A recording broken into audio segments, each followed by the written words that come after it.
di tanah, baik di polybag ataupun di tanah kebun, biasanya bakteri atau jamur itu sudah mulai berkembang. Pemicunya bisa pH rendah, bisa juga karena kekurangan nutrisi sehingga imun tanaman itu agak kekurangan. Lalu langkah apa yang kita ambil?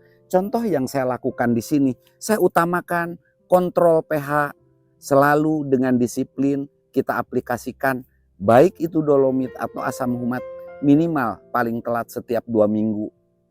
Selalu kita aplikasikan.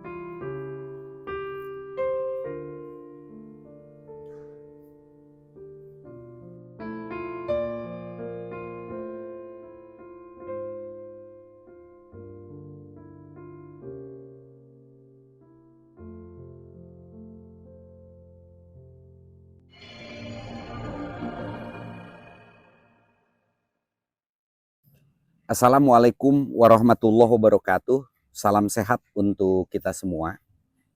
Pemirsa, ketika cabai sudah berbuah seperti ini, alhamdulillah cukup lebat, walaupun tidak terlalu bagus, tapi katakanlah lumayan. Namun yang ingin saya sampaikan pada kesempatan sekarang adalah sering banyak yang masih bingung dan mempertanyakan, ketika cabai berbuah seperti ini, apakah masih harus dipupuk? Pertanyaan itu yang sering ditanyakan di komen. Jawabannya singkat, jelas. Ketika cabai dalam posisi berbuah seperti ini, justru kebutuhan pupuk itu mulai ditingkatkan. Bisa ditingkatkan intervalnya atau kita tingkatkan dosisnya. Contoh, selama ini kita selalu memberikan informasi bahwa untuk dosis NPK umpamanya, itu adalah 1 sendok per 3 liter air. Mungkin ketika tanaman berbuah seperti ini, NPK yang kita berikan dosisnya bisa kita naikkan, bisa menjadi 1 sendok 2 liter, atau 1 sendok setengah untuk 3 liter. Artinya dosisnya kita tambahkan. Kenapa? Karena pada posisi tanaman sedang berbuah banyak seperti ini, kebutuhan nutrisi itu jauh lebih besar. Kebutuhan nutrisi itu jauh lebih banyak.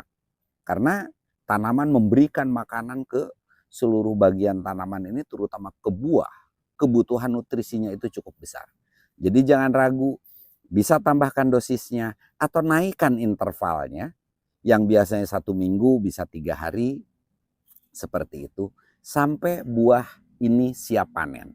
Sampai cabai ini siap panen. Tapi kebetulan karena di tempat kami di sini tidak kami petik buahnya, jadi tidak diambil hasil panennya, tapi dijual pohonnya. Jadi seperti sekarang, kalau sudah berbuah banyak seperti ini, biasanya sangat cepat sekali. Ketika kita bawa ke toko, ya udah banyak yang ngambil, atau para pedagang yang sudah tahu biasanya sudah ngontek dan akan mengangkut semua cabai yang ada di tempat kami. Seperti yang di sebelah sekarang udah kosong, kalau boleh kita lihat. Ini baru mau kita siapkan untuk penanaman lagi.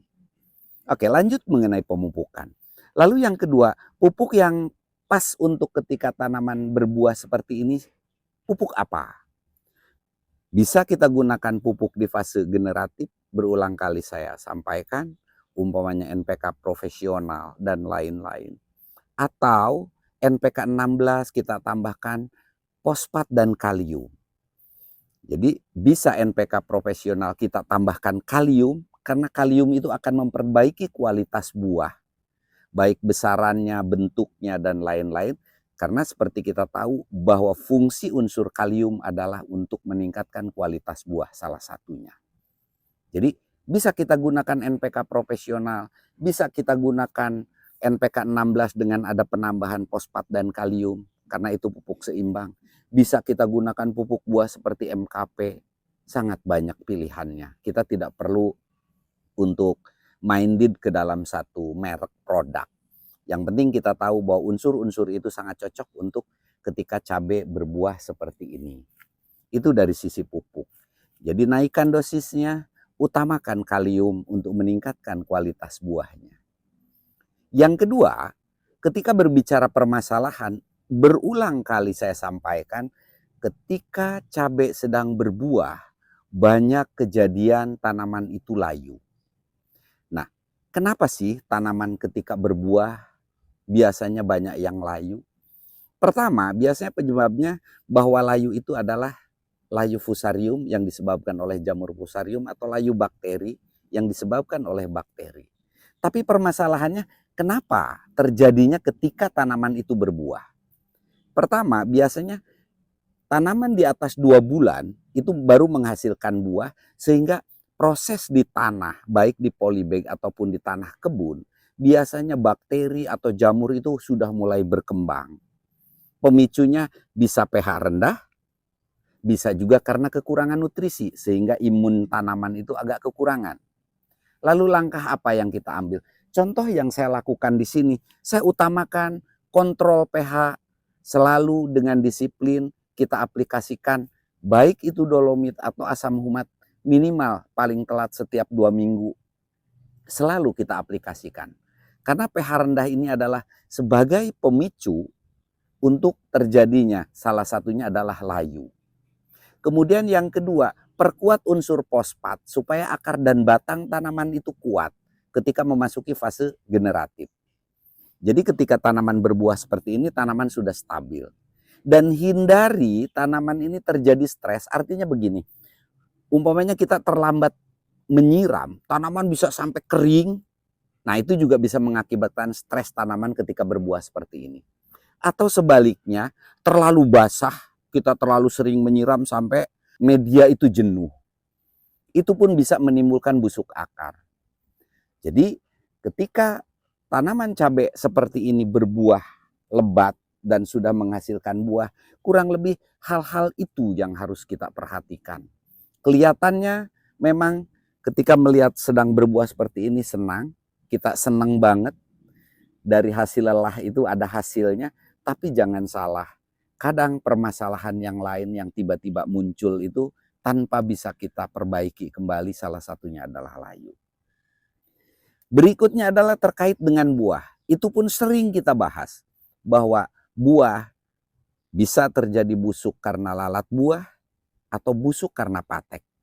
Keduanya sebenarnya bahasanya sudah ada, tapi paling tidak saya mengingatkan ketika tanaman memasuki fase generatif, mulai kita kendalikan lalat buahnya, bisa dengan spray insektisida ataupun kita membuat perangkap seperti yang kita pasang di pinggir-pinggir area kebun balkon ini. Itu salah satu upaya kita supaya lalat buah itu tidak merusak buah atau cabai yang kita hasilkan.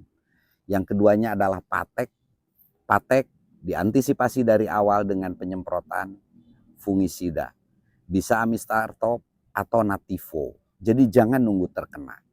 Khusus bahasan mengenai patek, sebenarnya patek itu tidak menyebar sekaligus, tapi dia umumnya dari 1 buah menyebar ke 2 buah terus kena patek. Nah saat itulah ketika kita mengamati tanaman-tanaman kita, manakala kita menemukan tanaman atau buah yang sudah terkena patek, segera ambil, jangan dibiarkan.